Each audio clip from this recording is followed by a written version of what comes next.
Hey,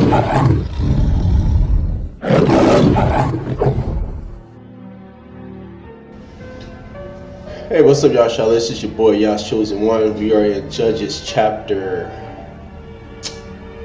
14. Now, this is a very interesting chapter because, as we see in chapter 13, we see that Samson ben Manoah is born.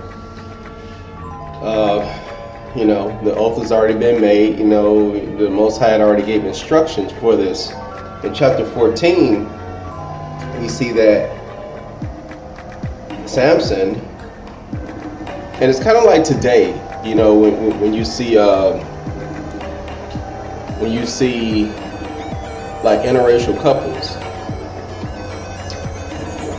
I shouldn't say interracial. There's no such thing as race, but Samson, he's grown now in this chapter, and he wants to find a wife.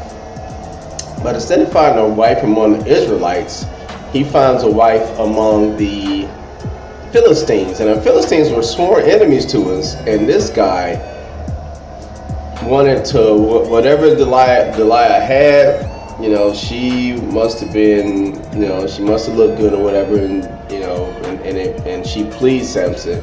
But Manoah and his wife, Samson's parents, they didn't like this one bit. And it was like, just like any mother, like, you can't find a sister out there, someone that can use your comb or something like that. You can't find a sister out there, somebody of your own heritage and people. You got to go outside and find somebody. And Samson was adamant about this. And one day he went, now this is why I know these are people of color, because it takes place. Samson went down. There was a young lion out there, and Samson killed it with his bare hands. He didn't have anything, and he didn't tell anybody about this. When he killed it, there was some honey inside the carcass of the lion. So he was going to marry Deliah. And keep in mind, Deliah is still a Philistine, just like some of you Negroes out there. You marry out your race, they're still what their race is. They still have that's what they're brought up.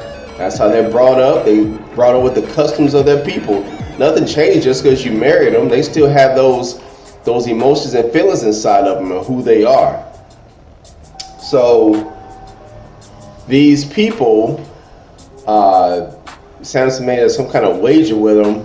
Say, if you're going to solve this riddle, then I'll give you 30 garments and whatever. And nobody could solve this riddle. And Deliah, Samson's so-called wife, the Philistines came after Deliah and said, hey, tell us what this riddle is, or we'll burn your father's house down. And that's it. Now, keep in mind, Deliah, she I don't know, she may have loved Samson. I don't know. I doubt it. She beguiling him. Samson was strong. He was able to kill people, but so she wept. She kept crying, and Samson was like, "All right, I'll tell you." Now, see, that was the beginnings. That should have been the beginnings of him seeing that she was a no good woman. You know what I'm saying? That one lie right there should have told him. And eventually, you all know the story. It's gonna become the downfall of Samson, but that should have told him right there what was up with this woman. Now, the thing is, the Most High has a vendetta against the Philistines. He has something against the Philistines. So we see here, the Philistines, after Deliah told them, answered Samson's riddle. Samson got mad, killed like 30 of them, but made good on his promise and gave the garments to the 30 people. Now, verse 20 is telling, because it says, but Samson's wife was given, or married, to his companion, whom he had used as his friend. So there we go. So she's married. Deliah is married. I don't know if they ever tell you this in your Sunday school class or in your church, but Deliah is married. She's married, so she's just a hoe. She's just some whore, some Philistine whore, and you know, Samson just wanted to get his rocks off, and he fell in love with her. So the moral of the story is, no matter where you come from, if you're in this walk as an Israelite, the person, if you go outside, that's the way their heritage, that's the way they're brought. They're going to keep some of those things, whether you try to go to a Christian or whatever, a Muslim. They keep that stuff. So it would behoove you to get in a walk with a partner who knows what they're doing. It's your boy, Yah's Chosen One. Shalom.